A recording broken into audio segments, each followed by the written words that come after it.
Our next guest is a neighbor of mine and a friend from California, Alan Paulson, who's the chairman and chief executive officer and president of Gulfstream Aerospace Corporation. And you know what took him to California? You'd never guess. He bought a $30 bus ticket with the winnings from a bingo game. It changed his life. He cleaned the lobby and the bathroom of a local hotel in California in exchange for room and board. Then he worked on a dairy farm next to a small airport owned by a local stunt pilot. And so while he was milking the cows, he watched the airplanes take off, and eventually it occurred to him that he'd be better over there than where he was. He got his flight training as an apprentice mechanic for TWA. Then he got flight training in the Army Air Corps, financed the rest of the pilot training. He opened an auto repair shop. Then in 1951 he made his big leap. Alan Paulson founded a corporation specializing in something very different and very new. He converted surplus passenger aircraft to cargo planes, and he was a distributor for my old friend Bill Lear at Learjet. In 1970 he formed American Jet Industries to develop a plane of his own design. And then in 1978 he bought a money-losing subsidiary from Grumman Aerospace. So Paulson took Gulfstream, now the producers of the world's largest twin-engine corporate jets, took it public in 1983 in what was to be one of the largest Wall Street stock offerings ever. So you see, he's still in the bingo business. He continues to control Gulfstream Aerospace with 71% of the total stock. The Horatio Alger Award will be presented by 1975 awardee Al Newharth.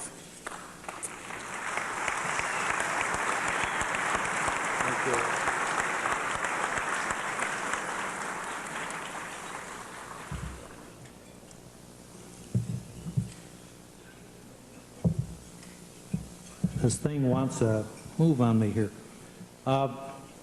Having to follow all these great speakers and everything, and I had some notes here, but being a pilot, I guess I'll just wing it. It's really one of the highest honors I've been ever given in my life. I will cherish it forever, and I'll be dedicated to help others to get their goals where they too someday can get this award. America is a land of opportunities, and I think it's out there just waiting for people that will be energetic entrepreneurs, because there is a place for all of you. I started in aviation when I was 19 years old. Being my theme, I guess I got to wing it. I'll talk about aviation. But I've had a lot of different experiences. It's been a happy road. I think to be successful in anything, you have to love it, and I've been in love with aviation from day one. When I was a little kid, I used to make the plans and build my own models, and from then I flew with a stunt pilot. Tex Rankin was his name. That was next to this farm I was working on, and really got enthused in aviation. When the war came along, TWA was looking for mechanics, and I had to wing it a little bit. They wanted somebody with 2 years experience, and I just got out of high school, and the only thing I worked on was an automobile.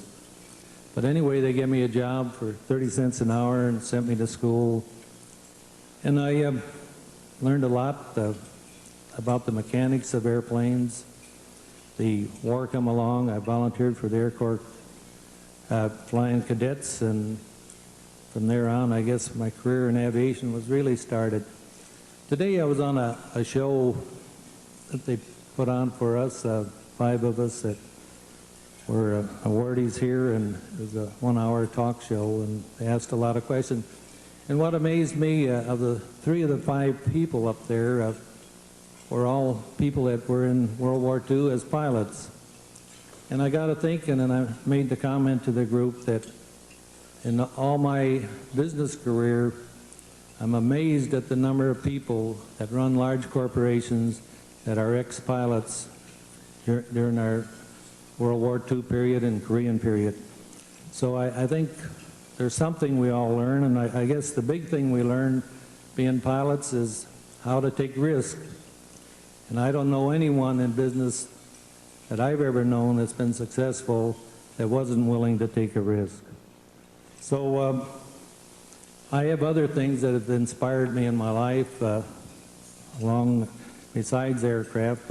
I guess I've done every phase of it, from being a mechanic to flight engineer, a licensed pilot, even did experimental test flying. I even built some of my own airplanes, designs, and getting Gulfstream was one of the biggest things in my life. It's something that I think everybody could dream of, is to get a business like the Gulfstream business. It's really the ultimate, and there's so many opportunities to advance in this field, and every time we come up with a new one, we got another one on the drawing boards. We now build a G3, and we got a G4 coming out, and we're even looking at a G5 today. But there's one person I really want to give a lot of tribute to that I think has been a real inspiration in my life, and that is Norman Vincent Peale. I know other people have mentioned him here tonight, but he's been one of the biggest inspirations I've ever had. I bought his book, The Power of Positive Thinking, and I would imagine I've read it a half a dozen times. And not only that, I've had people working for me, and when they get a little bit negative, I go out and buy another batch of The Power of Positive Thinking and make it on the list of must-read. So anyway, I know you people are probably tired of hearing the long talks up here, but I think that I will always cherish this honor, and I sure hope that there's a lot of people that get inspired in this country and want to be entrepreneurs and pull themselves up. And thank you.